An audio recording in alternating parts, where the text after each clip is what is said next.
ఈరోజు అందరికి ఇచ్చిన హామీలు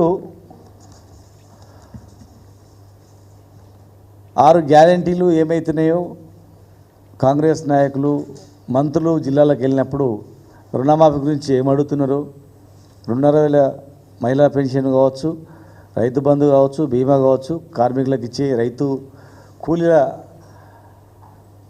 కావచ్చు, నిరుద్యోగ వృత్తి కావచ్చు, ఉద్యోగాలు కావచ్చు, అవన్నీ ఎట్లా ఉన్నాయో కనీసం ఉద్యోగులదన్నా వాళ్ళ పైసలనే వాళ్ళకి వాపస్ ఇస్తారని అనుకున్నాం. ఇవన్నీ ఏమో హామీలేమో మరి గవర్నమెంట్ నుంచి ఇచ్చేటివి హామీలు. జనరల్గా ఉద్యోగులు వాళ్ళ పైసలు వాళ్ళకు రిటైర్డ్ అయిన తర్వాత 61 సంవత్సరాలు అయిన తర్వాత బతికేది ఎన్ని రోజులు? మా అంటే 61 సంవత్సరం తర్వాత ఉద్యోగంలో టెన్షన్కే బీపీ, షుగరు, రకరకాల వ్యాధులు వచ్చి ఉంటాయి వాళ్ళకు. మా అంటే బతికేది ఒక 20 ఏళ్ళు రిటైర్డ్ అయిన తర్వాత.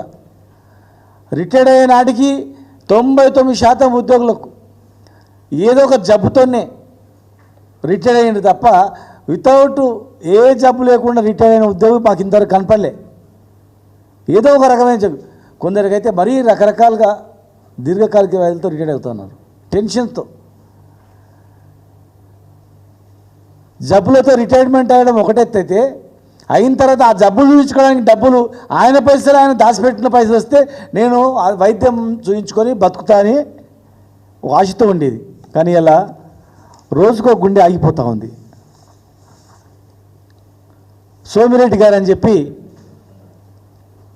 ప్రధాన ఉపాధ్యాయుడు, ఇతను 61 సంవత్సరాలు అయిన తర్వాత రిటైర్డ్ అయ్యిండు.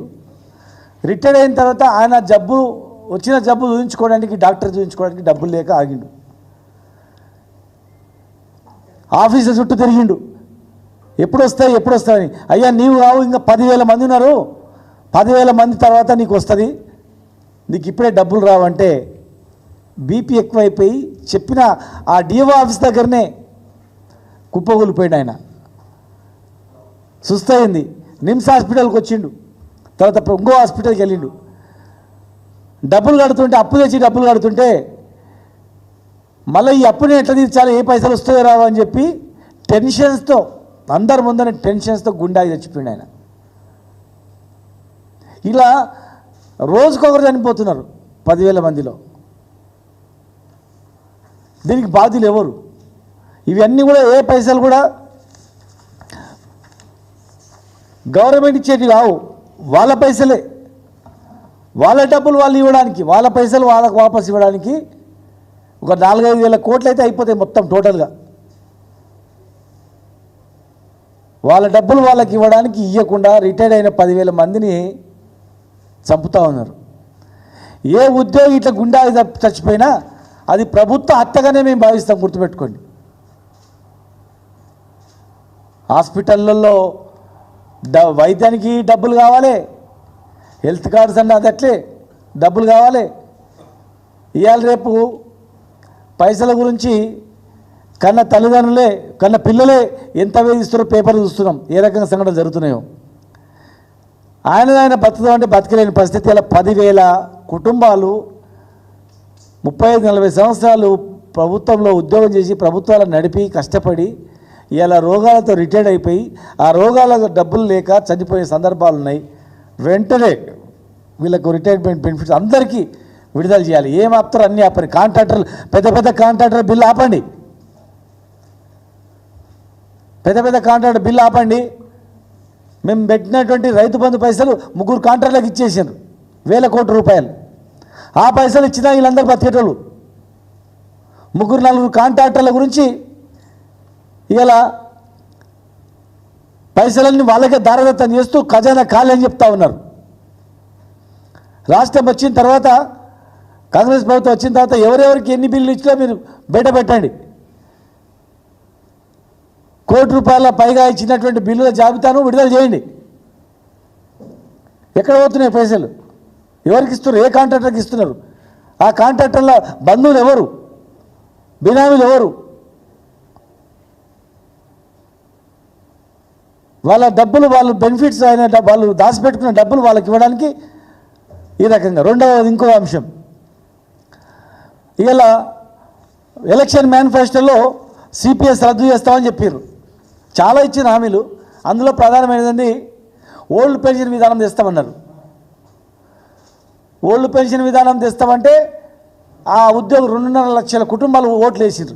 సరే, ఈ ప్రభుత్వం పాత పెన్షన్ విధానం తెస్తా అంటుంది 6 నెలలని, తేలేదు.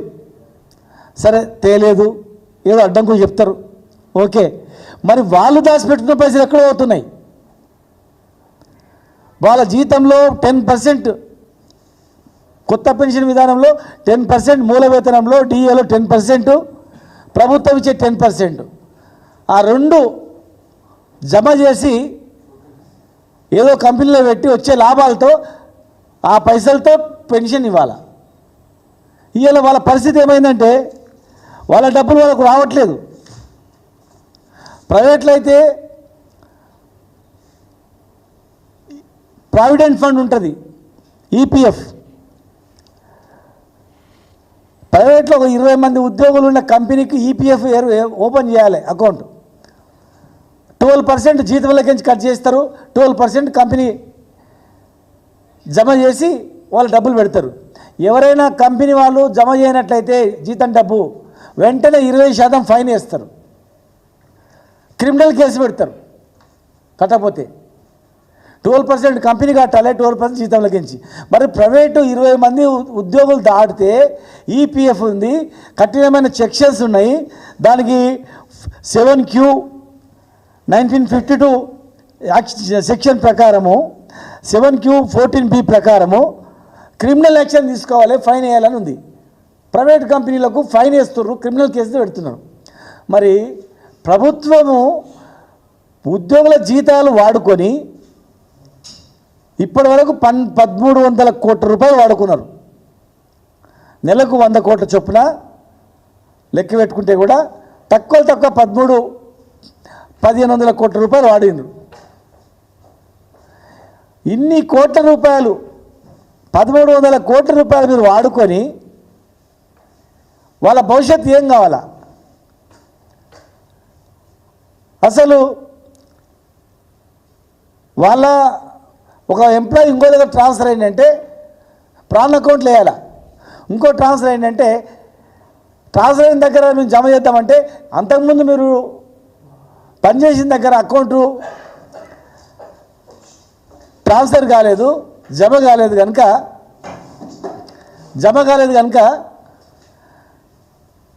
మీకు ఆ ప్రాన్ అకౌంట్లు వేయడానికి వీల్లేదని, జమ చేస్తామన్న దగ్గర జమ చేయడానికి అవకాశం లేదు. ఎందుకంటే అంతకుముందు ట్రాన్స్ఫర్ పనిచేసేటప్పుడు జమ చేయలేదు కనుక. ఇట్లా అవన్నీ అకౌంట్స్ అన్నీ పనిచేయట్లేదు, ఆన్లైన్ సిస్టమ్ పనిచేయట్లేదు. ఆన్లైన్ సిస్టమ్ మొత్తం ట్రెజరీలో జీరో అయిపోతుంది. అంటే వాళ్ళ పైసలు వాళ్ళ డబ్బులు వాళ్ళు గవర్నమెంట్ జమ చేయనందుకు, అకౌంట్లో అయినందుకు, ఇంకా రిటైర్మెంట్ అయిన తర్వాత ఆయన పరిస్థితి దేవుడు పరిస్థితి. సిపిఎస్ రద్దు చేస్తామన్నారు, రద్దు చేయలేదు. వాళ్ళ పైసలు కనీసం జమ చేయాల్సిన పైసలు జమ చేయట్లేదు, గవర్నమెంట్ జమ చేయట్లేదు. వాళ్ళ జీతాలు కట్టిన పైసలు అకౌంట్లో వేయట్లేదు, ఈ పైసలు వాడుకుంటా ఉన్నారు. రేపు వాళ్ళ పరిస్థితి ఏం కాల? 2.5 లక్షల మంది ఉన్నారు ఈ రోజుకు. 2.5 లక్షల మంది ఉద్యోగులతో జీవితాలతో చిలగాటమాడుతున్నారు. రిటైర్మెంట్ అయిన ఉద్యోగులతో జీవితాలతో చిలగాటమాడుతున్నారు. రిటైర్మెంట్ అయిన బెనిఫిట్స్ ఇవ్వలేదు. ఇవాళ ఏం చెప్తున్నారంటే వాళ్ళకు గవర్నమెంట్కు ఫ్రీగా ఇస్తున్నట్లు, దానం చేస్తున్నట్లు, దత్తత చేస్తున్నట్లు ఇలా ఉద్యోగులను బదనాలు చేస్తూ ఉన్నారు. కనుక ఇవన్నిటికీ ప్రభుత్వమే బాధ్యత వహించాలి. ఏ ఒక్కరు చనిపోయినా కూడా ఇంకా ఊరుకునే ప్రసక్తి లేదు. ఇన్ని రోజులు ఊరుకున్నాం, చూసిన సమయం ఇచ్చినాం. ఎన్ని నోర్లు బంద్ చేస్తారు, ఎన్ని గొంతులు విసుకుతారు, ఎంతమందిని మాట్లాడకుండా చేస్తారు, ఎంతమందిని మభ్యపెట్టి నడిపిస్తారు. కనీసం మీ ప్రభుత్వంలో పనిచేసిన ఉద్యోగులు రిటైర్ అయినాక వాళ్ళ జీవితాలు మీరు ఆలోచన చెప్పితే ఎవరు ఆలోచన చేస్తారు? వాళ్ళ బతుకుల గురించి మీరు చూడకపోతే ఎవరు ఇస్తారు? వాళ్ళ పైసలు వాళ్ళకి ఇవ్వకుండా ఇదేంటి పద్ధతి? కనుక ఇదన్నీ ఖచ్చితంగా ప్రైవేట్కో న్యాయం, గవర్నమెంట్కో న్యాయం అంటే కుదరదు.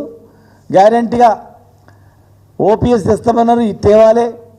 వాళ్ళ డబ్బులు వాళ్ళు జమ చేయాలి గ్యారంటీగా. రిటైర్మెంట్ అయిన ఉద్యోగులకు ఖచ్చితంగా వెంటనే ఇవ్వాలి. ఎక్కడ లేని విధంగా ఎప్పుడో డిఏ ఇస్తామని చెప్పారు.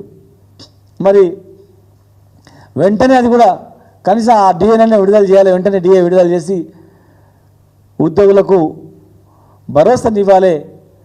హామీలు ఇచ్చి నెరవేర్చేది అంశాలు వేరే అయినా వీళ్ళ పైసలు వీళ్ళకి ఇవ్వడానికే మీరు ఇంతకాలం చేస్తున్నంటే ఇక కొత్త హామీలు ఎక్కడైతే అని చెప్పి మేము ప్రశ్నిస్తూ ఉన్నాం.